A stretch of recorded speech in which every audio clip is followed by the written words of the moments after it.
안녕하세요. 저희가 일부에서는 이제 로봇 시장의 그 현황에 대해서 한번 훑어봤는데, 이번 시간에 약간 시간을 길게 잡아가지고, 그럼 앞으로 그 로봇 시장이 또는 산업이 어떻게 흘러갈 것인지, 로봇 산업의 미래에 대해서 한번 알아보는 시간을 갖도록 하겠습니다. 의원님, 안녕하십니까? 네, 안녕하십니까? 저희가 이제 로봇 분야가 여러 개가 있는데, 특히 주목할 만한 네. 그런 로봇의 분야가 있다라면 뭐가 있는지 한번 설명을 좀 부탁드리겠습니다. 네. 일단 제가 일부에서 이제 여러 가지 로봇 분야들 간단하게 설명을 드렸었고요. 이제 산업용 로봇이 있고, 이제 서비스 로봇이 있다. 그리고 서비스 로봇에서는 좀 여러 가지 뭐 가사, 청소, 수술 등 좀 여러 가지 분야로 나누어서 볼 수 있다라고 말씀을 드렸는데, 여러 가지 로봇 분야 중에서도 이제 제가 좀 가장 좀 주목할 만하다라고 보고 있는 로봇 분야는 바로 협동 로봇이라고 하는 이제 차세대 산업용 로봇입니다. 네. 그 협동 로봇 하면은 이게 사람하고 로봇하고 같이 이렇게 커뮤니케이션 해가지고 산다 그런 뜻인가요? 커뮤니케이션을 한다기보다는 이제 사람과 로봇이 좀 분업화를 해서 같이 협동을 할 수 있다. 그런 로봇 분야로 이제 보시면 될 것 같고, 제가 조금 더 자세하게 설명을 드리도록 그러면 이제 하겠습니다. 협동 로봇이라고 하는 게 우리 일반인들한테는 조금 생소한, 익숙치 아니한 느낌이 드는데 한번 자세하게 설명을 해 주십시오. 네, 제가 협동 로봇 관련해서 좀 자세하게 말씀을 드리도록 하겠습니다. 네네. 일단 협동 로봇은 이제 기존의 전통적인 산업용 로봇과 용도는 비슷합니다. 여러 가지 제조 현장이라든지 이런 곳에서 이제 운반이라든지 용접 같은 작업들을 좀 인간 대신 수행을 해주는 그런 로봇이라고 보시면 되는데, 기존의 전통적인 산업용 로봇과 좀 여러 가지 차이점들이 있습니다. 먼저 한 가지 이제 특징으로는 안전성을 좀 갖추고 있는 로봇이다라고 보시면 되는데, 기존 로봇과는 다르게 이제 로봇 안에 센서라든지 아니면 인공지능 알고리즘 이런 것들을 활용을 해서 충돌 방지 기능을 좀 많이 강화를 한 로봇으로 보실 수 있고요. 충돌 방지 기능을 이제 갖췄기 때문에 사람과 좀 이제 여러 가지 협동을 좀 안전하게 수행을 할 수 있는 그런 로봇으로 보실 수 있을 것 같습니다.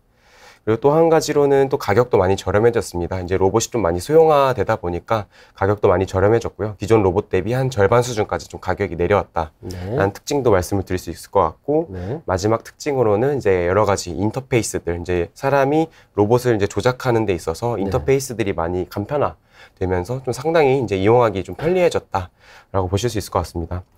좀 사용자 편의성 관련해가지고 조금 더 자세하게 말씀을 드리면, 이제 원래 저희 전통 산업용 로봇 같은 경우는 이제 여러 가지 로봇 동작을 수행하기 위해서 로봇 전문가가 따로 와서 좀 프로그래밍도 해주고 그럴 필요가 있었는데, 저희 이제 협동 로봇은 그럴 필요가 없습니다. 그냥 태블릿 PC를 통해서 좀 더 직관적으로 동작 수행이 가능해졌고, 저희 로봇이 안전성을 갖추고 있다 보니까 사람이 직접 로봇을 만져가면서 동작 지시도 가능한 수준까지 왔습니다. 그렇다 보니까 이제 제조업 현장에서는 이제 인력분들이 한 일주일 정도 교육을 받으시면 이제 현장에 있는 인력으로도 충분히 좀 운영 가능한 수준까지 편의성이 이제 갖춰졌기 때문에 앞으로 좀 더 보급성이 좀 뛰어날 것으로 보고 있는 상황입니다. 지금 말씀을 들으면은 첫 번째가 안정성 문제. 그 센서라든지 인공지능을 부착함으로써 안정성이 상당히 향상이 됐다. 네, 맞습니다. 그 다음에 그 보편화됨으로써 가격이 좀 저렴해졌다. 그 다음에 이제 인터페이스 문제, 크게 세 가지를 지적을 해주셨습니다. 근데 이제 그 앞으로 로봇 시장이 신문이나 이런 걸 보게 되면은 그 최소 연평균 한 20% 정도 뭐 성장할 것이다. 뭐 이런 얘기가 좀 돌고 있는데, 그 현재 시장 규모하고 앞으로 그 시장 규모가 얼마나 될 것인지 그걸 한번 말씀해 주시죠. 일단은 협동 로봇 시장 관련해가지고 이제 규모를 말씀을 드리도록 하겠습니다. 아직까지 저희 시장이 좀 초기 단계이다 보니까 구체적으로 뭐 잡히고 있는 통계들은 많이 없는 상황이라서 좀 대표적인 좀 시장 조사 기관들의 예측 데이터를 가지고 와서 말씀을 드리도록 하겠습니다. 저희 자료 화면을 보시면요. 일단은 좀 이제 기관마다 예측하는 성장 규모라든지 성장 속도에는 좀 차이가 존재하는 상황이지만, 방금 말씀해 주셨던 것처럼 일단은 최소 20% 이상 시장이 성장할 것이다 라고 예측이 되고 있고, 20% 성장을 한다고 가정을 했을 때 시장 규모는 일단 올해 2022년 기준으로 한 2조 원 정도 글로벌 이제 시장 규모가 그렇게 형성이 될 것이다 라고 보고 있는 상황이고요. 2030년까지는 한 8조 원까지는 좀 시장 규모가 클 것으로 예상이 되고 있습니다. 알겠습니다. 그러면은 이제 일단은 우리나라가 아닌 일본으로 시각을 돌려서 또 양육께서는 일본의 명문대도 나오시고 하셨으니까 혹시 저 장학금 받으셨어요? 네, 장학금 받았었습니다. 그 뭐 대충 공부하신 건 아니신 모양이네. 열심히 했습니다. 그래 일본 얘기를 한번 들어봐갖고 네. 제가 알기로는 그 화낙 네. 그 회사가 그 후지산이 싹 그 파노라마처럼 전개가 되는 그 야마나시현이죠. 네, 맞습니다. 거기에 그 후지산 산기슭에 딱 위치하고 있어가지고 그 거기에 제가 예전에 들어보면은 그 물론 연구원들이 많이 종사를 하지만은 한국 돈으로 연봉도 한 1억 4천 정도 받고 있고 네. 그리고 그 회사 근처에 술 마실 데도 없어가지고 오로지 할 수 있는 거는 연도밖에 없다. 네. 뭐 이런 얘기를 하던데 거기에 그 산업 로버트 네. 제가 알고 있기로는 그 우리 삼성전자에서 나오는 휴대폰 있잖아요. 네네네. 그것도 그 거기 것을 쓰고 있죠. 구체적으로 어디 거를 쓰고 있는지 모르겠지만 뭐 삼성전자도 이제 쓰고 있을 가능성이 높고요. 네. 왜냐면은 저희 화낙이 이제 전 세계적으로 좀 널리 쓰이고 있기 때문에 국내 네. 대기업들도 좀 많이 쓰고 있다라고 네. 보고 있습니다. 그래서 이제 제가 궁금한 게 이제 그 앞으로 어차피 이제 일본을 또 따라갈지 추월할지는 모르겠지만 그 화낙의 어떤 그 기술 수준이라든지 현황, 네. 그다음에 그 다른 또 기타 우리보다 앞서 있는 그런 일본의 회사들이 있다라면 소개를 좀 부탁드리겠습니다. 일단은 로봇 산업을 보신다고 하면 사실 일본을 좀 빼놓기가 어렵습니다. 왜냐면은 이제 일본이 가장 좀 로봇 기술에서는 선진화되어 있는 국가로 알려져 있기 때문인데요. 네. 이제 일본 같은 경우는 여러 가지 좀 유명한 로봇 기업들을 많이 갖추고 있고 그 중에서 가장 대표적인 게 말씀해 주셨던 화낙입니다. 야마나시 현에 이제 여러 가지 연구 시설도 갖추고 있고 외부인 출입도 상당히 좀 엄격하게 좀 관리를 하고 있다라고 얘기를 하고 있는데요. 네. 이제 저희 화낙 같은 경우는 현재 전통적인 산업용 로봇 시장의 글로벌 시장 점유율 1등 기업이고요. 네. 매출 규모로는 이제 지난해 기준으로 한 7,300억 엔을 기록을 한 기업입니다. 7,300억 엔? 네. 그럼 7조가 넘는 거네요. 7.5조 원 정도로 좀 보실 수 있을 것 같고요. 네. 뭐 영업이익도 이제 1,800억 엔으로 해서 한국 돈으로 1.8조 원 정도를 좀 기록을 하고 있다. 네. 좀 상당히 좀 긍정적인 실적들이 나오고 있고 또 성장도 계속해서 하고 있습니다. 지난해 같은 경우는 좀 매출이 30% 전년 대비 성장을 했고 네. 영업이익 같은 경우는 한 60% 이상 좀 성장을 하면서 좀 빠르게 성장하는 모습을 보여주고 있는데요. 주가도 많이 올랐겠어요? 주가도 많이 올랐었죠. 네. 최근에 좀 이제 수주라든지 이런 부분에서 좀 불안감들이 나오면서 좀 네. 최근에 좀 떨어지고 있기는 한데 네. 일단 지난해 주가도 좋았고 실적도 상당히 좋았다라고 말씀을 드릴 수 있을 것 같습니다. 네네. 근데 이제 화낙 같은 경우 이제 기술 좀 알려달라라고 말씀을 해주셨는데 네. 기술력은 이제 상당히 뛰어나다라고 보고 있고요. 그 이유는 예전부터 아주 오래 전부터 로봇 관련 기술들을 이제 개발을 했기 때문입니다. 특히 그 중에서도 제어 기술에 좀 많은 강점을 가지고 있는 상황이고요. 제어 기술이 뭔가요? 일단은 로봇이 보시면은 이제 저희 전통 사람 로봇을 보시면 사람의 팔의 형상을 하고 있다라고 보시면 되는데 네. 사람에도 관절이 있듯이 로봇에도 관절이 있습니다. 일반적으로 6개 정도 관절을 이제 갖추고 있는데 네. 이 관절이 따로따로 움직여서는 저희가 원하는 작업을 할 수가 없지 않습니까? 결국 모든 관절들이 하나의 유기체처럼 이제 좀 잘 동작할 필요가 있는데 그런 관절들을 좀 제어를 한다든지 이런 네. 부분에서의 좀 기술력이 상당히 뛰어나다라고 보시면 좋을 것 같고 또 이제 산업용 로봇 같은 경우는 제조 현장에서 쓰이다 보니까 네. 여러 가지 정밀도라든지 속도 이런 것들도 상당히 좀 중요하다고 보실 수 있는데요. 네. 이런 정밀도 측면에서도 제어 기술이 뛰어나야지 최소한의 정밀도를 좀 갖출 수 있다. 그렇기 때문에 좀 기술이 이제 저희 제어 기술이 좀 상당히 중요하다라고 보실 수 있을 것 같고 네. 과거로부터 뭐 로봇이라든지 아니면 이제 공작기계 이쪽에서 좀 개발을 계속해서 해왔기 때문에 그 기술에서 좀 상당히 좀 강점을 가지고 있다라고 말씀을 드릴 수 있을 것 같습니다. 그러면은 네. 그 화낙 말고 네. 또 대표적으로 소개할 만한 그 업체 좀 혹시 있을까요?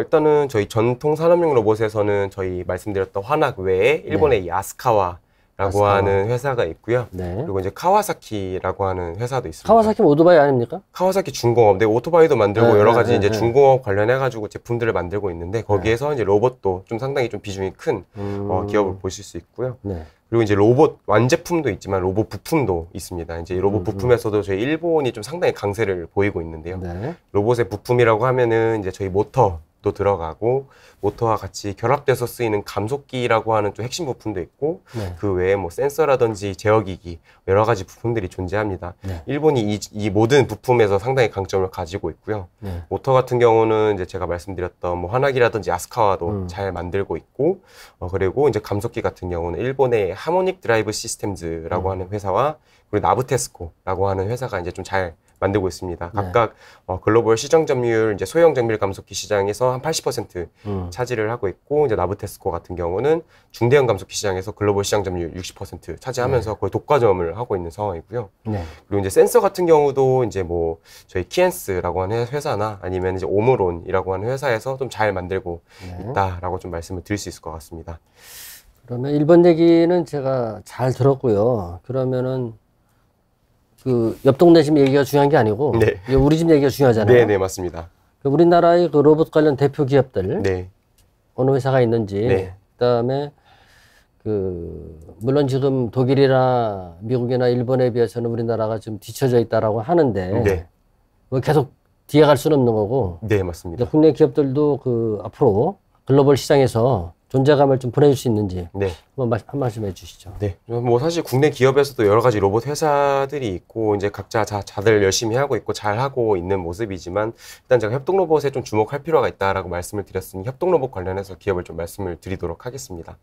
일단은 뭐 국내 기업을 말씀드리기 앞서서 이제 여러 가지 글로벌 피어 기업들도 좀 볼 필요가 있기 때문에 좀 간단하게 말씀을 드리면 저희 자료 화면을 보시면서 제가 좀 말씀을 드리도록 하겠습니다. 네. 저희 이제 도표에서 보시는 것처럼 이제 유니버셜 로봇이라고 하는 이제 덴마크의 로봇 회사가 있고요. 네. 이제 저희 뭐 전통 산업용 로봇 시장에서는 일본의 화나기라든지 야스카와 카와사키 그리고 스위스의 ABB, 독일의 쿠카 이 5개 기업이 압도적인 시장 점유율을 차지하고 있는데 네. 저희 협동 로봇 비슷한 산업용 로봇이지만 협동 로봇 시장에서는 유니버셜 로봇이라고 하는 회사가 글로벌 시장 점유율 한 50% 정도 차지를 하고 있는 상황입니다. 2015년에 미국의 반도체 검사 장비 업체인 테라다인이 인수를 한 상황이고요. 유니버셜 로봇이 협동 로봇 시장에서는 좀 가장 대표적이다라고 말씀을 먼저 드리고 이 외에 사실 유니버셜 로봇을 제외하고는 아직까지 뭐 뚜렷하게 좀 두각을 나타내고 있는 기업은 좀 없는 상황입니다. 네. 그렇기 때문에 좀 국내 기업에도 충분히 좀 승산이 있는 시장이다라고 말씀을 드리고 있고요. 국내 같은 경우는 일단은 먼저 말씀을 드리자면 상장 종목으로는 레인보우 로보틱스라는 회사가 있습니다. 네. 저희 레인보우 로보틱스는 국내 상장사 중에서 협동 로봇을 좀 가장 잘 만들고 있고 좀 여러 가지 라인업을 갖추고 좀 제일 잘하고 있는 기업으로 말씀을 드릴 수 있을 것 같고요. 근데 제가 보통 레인보우 로보틱스를 좀 말씀을 드릴 때는 이제 협동 로봇도 잘하고는 있지만 일단 기술력이 좀 상당히 뛰어난 기업으로 말씀을 드리고 있습니다. 그 이유는 이제 협동 로봇을 만들기 이전에 한국에 최초 휴머노이드 로봇인 휴보를 개발을 했던 기업이기 때문인데요. 저희 이제 카이스트 이제 로봇 연구소에서 스핀오프돼서 설립이 되었고 이전에 저희 휴머노이드 로봇을 이제 개발을 했던 기술력을 바탕으로 해서 좀 상당히 국내 로봇 산업에서는 좀 우수한 모습을 보여주고 있는 상황입니다. 네. 그래서 이제 협동 로봇도 잘하고 있지만 제가 이제 여러 가지 말씀을 드리자면 이제 로봇 부품도 자체 개발을 통해서 만들고 있고요. 그리고 이외에 사족 보행 로봇이라든지 아니면 의료용 로봇 이쪽으로 해서 지금 현재 연구 개발을 추진을 하면서 좀 앞으로 협동 로봇도 잘 만들지만 로봇 부품도 만들고 그리고 이제 사족 보행 로봇도 만들고 의료용 로봇도 만들면서 좀 이제 로봇 부품부터 로봇 완제품까지 좀 아우를 수 있는 그런 이제 국내 대표 로봇 기업으로 좀 성장할 수 있지 않을까 해서 좀 주목이 필요하다. 라고 말씀을 드리고 있고 또 이제 협동 로봇 시장에서 이어서 말씀을 드리자면 이제 두산 로보틱스라고 하는 이제 비상장 종목이 있습니다. 두산? 네, 로보틱스입니다. 네. 이제 두산그룹의 이제 자회사 계열사로 이제 보시면 될 것 같고요. 이제 로봇을 이제 협동 로봇을 좀 이제 중점적으로 만들고 있는 회사로 보실 수 있습니다. 아직 좀 이제 비상장 기업이긴 하지만은 어떤 지난해 이제 500억 원 규모의 이제 프리 IPO를 하면서 이제 언젠가는 좀 상장을 좀 염두를 하고 있는 기업이다라고 좀 말씀을 드릴 수 있을 것 같고 사실 저희 협동 로봇 매출로는 두산 로보틱스가 레인보우 로보틱스보다는 더 큽니다. 2021년 기준으로 한 매출억 370억 원을 기록을 했고요. 거기서 70%는 해외 매출입니다. 뭐 미국이라든지 유럽 이쪽으로도 이제 많이 좀 팔리고 있는 상황이라서 국내에서도 잘하고 있지만 이제 해외에서도 조금씩 두각을 드러내고 있는 기업이기 때문에 좀 앞으로 많은 관심이 필요한 기업으로 보고 있습니다. 그러면은 이게 두산 로보틱스 같은 경우에는 잘 되게 되면 추후 상장도 노려볼 수 있겠네요. 네, 그렇습니다. 그래서 그럼 지금까지는 이제 여러 개 업체를 말씀을 해주셨는데, 또 하나 이제 그 우리가 알아봐야 될 게 외식 산업 네. 이쪽 분야에서도 이제 앞으로 그 로봇 분야 유망하다고 생각되는데 이게 외식 산업 하게 되면 또 나이 드신 분들한테는 머리 아프단 말이에요. 식당 가서 하나하나 다 눌러봐야 되고 맞는지 틀린지도 모르겠고 네. 저도 식당 가서 보면 헷갈려가지고서 네. 좀 그런데 네.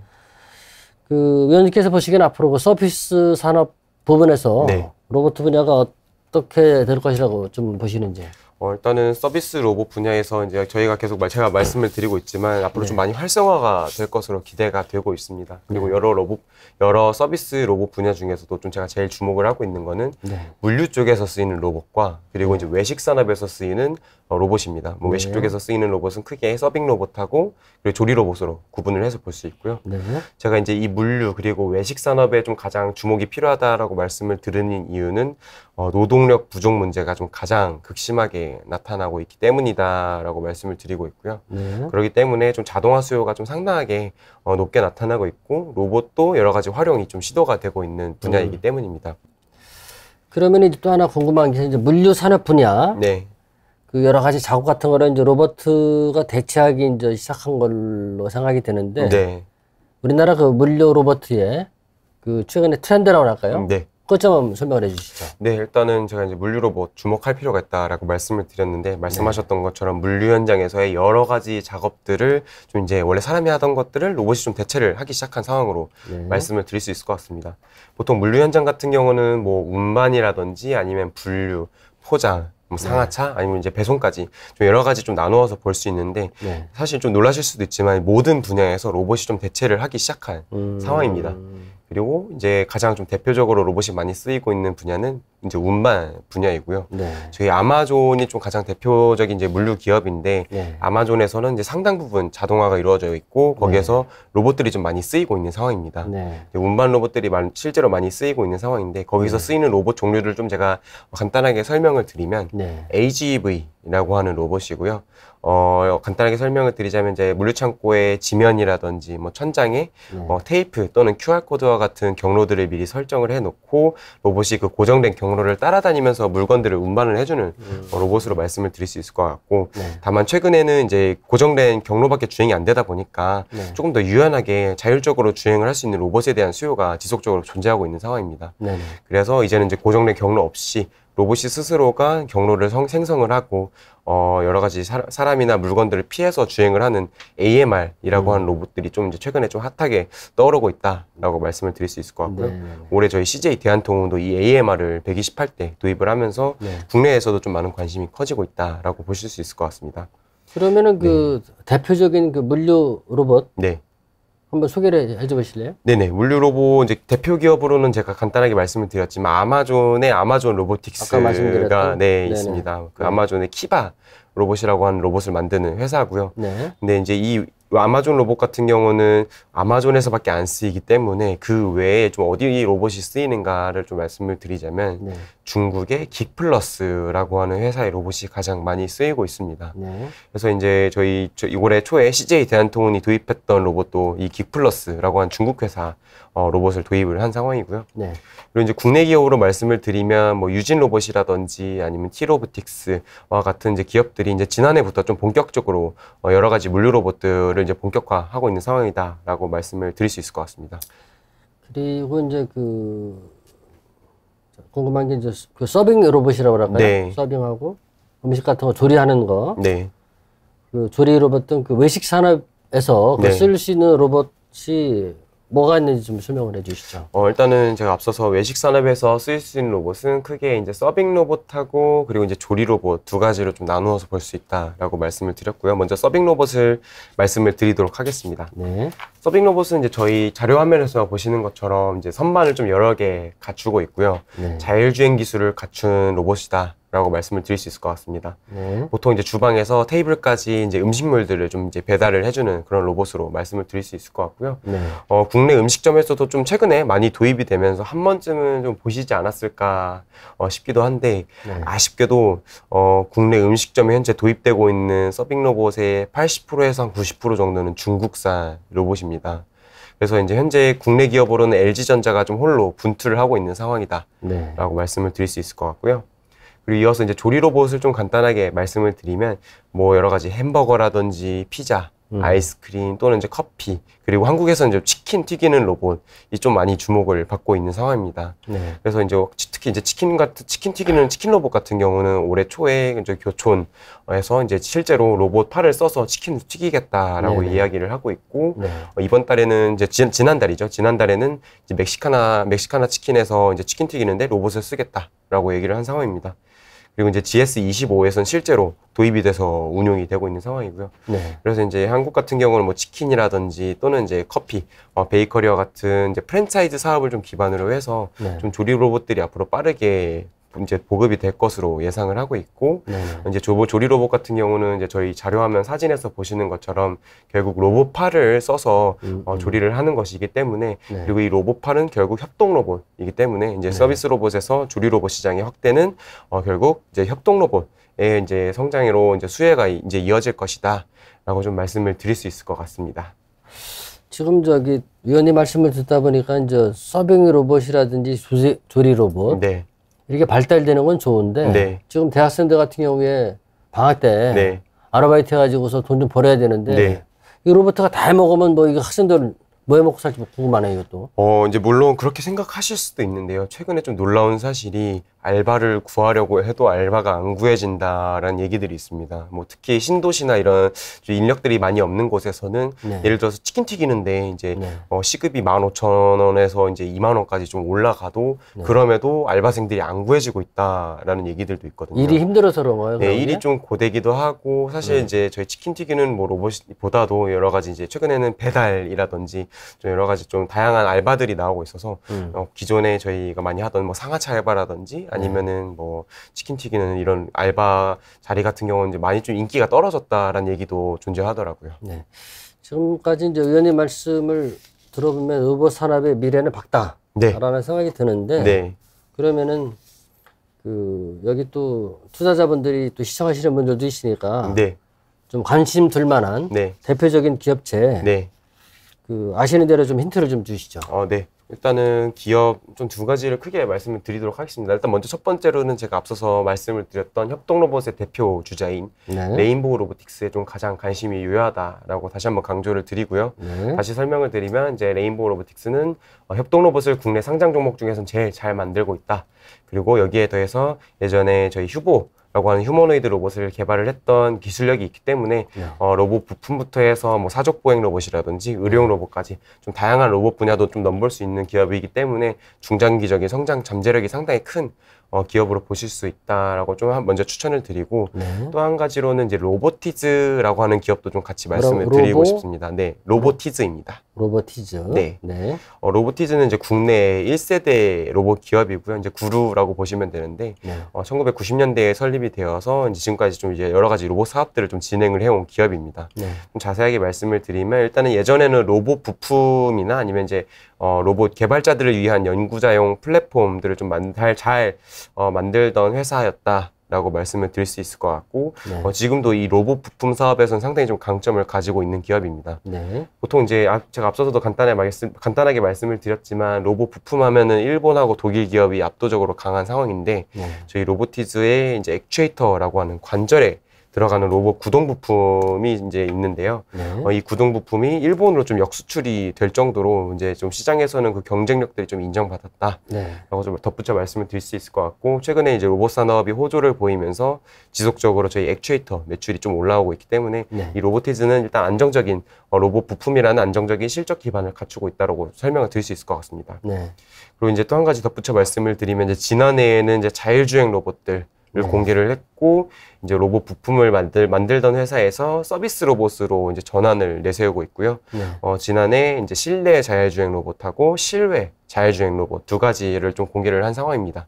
그래서 먼저 실내 자율주행 로봇을 말씀을 드리면 일단은 자율주행 로봇이고 예를 들어서 호텔이라든지 뭐 식당 오피스 이런 데에 이제 도입이 되어서 여러 가지 물건들을 운반을 해주는 그런 로봇이다. 라고 보시면 좋을 것 같고 지난해부터 국내 주요 호텔에 조금 도입이 되면서 보급이 확산되고 있다라고 덧붙여 말씀을 드릴 수 있을 것 같습니다. 그리고 이제 실외 자율주행 로봇은 일단은 저희 뭐 라스트 마일 딜리버리라든지 아니면 이제 음식 배달에서 좀 활용이 될 수 있을 것으로 많은 주목을 받고 있는 상황인데요. 다만 아직 국내에서는 도로교통법이라든지 아니면 개인정보보호법, 공원녹지법 여러 가지 규제가 존재하는 상황이라 아직까지는 좀 로봇이 보도를 통행을 하는 것이 좀 어려운 상황입니다. 그래도 저희 로보티즈 같은 경우는 이제 국내 기업 중에서는 선제적으로 규제가 있음에도 불구하고 규제 샌드박스 이런 것들을 신청을 해서 현재 마곡에서 지속적으로 음식 배달 테스트를 진행을 하고 있는 상황이고요. 음식 배달 테스트를 진행을 하면서 뭐 기술력도 계속해서 보완을 하고 있고 또 여러 가지 배송 업무에서의 노하우를 좀 갖추면서 나중에 이제 국내 규제들이 좀 풀리게 됐을 때 그리고 2023년쯤에 풀릴 것으로 예상이 되고 있는데 그 이후에 좀 국내 실외 자율주행 로봇 분야를 좀 이제 선도할 수 있는 기업으로 좀 거듭나지 않을까라고 예상을 하고 있어서 제가 또 이제 레인보우 로보틱스에 이어서 이제 로보티즈 로봇 부품하고 이제 자율주행 로봇을 좀 잘 만드는 회사로 추천을 드리고 있습니다. 지금까지 이제 그 로봇 산업의 미래 그리고 물론 뭐 선진국보다는 우리가 기술력이 완전히 능가하지는 못하겠지만 성장성이 좀 좋은 두 개 업체를 설명을 해주셨습니다. 바쁘신데 이렇게 나오셔가지고 성실히 설명해서 아주 고맙습니다. 아닙니다. 감사합니다. 고맙습니다. 감사합니다.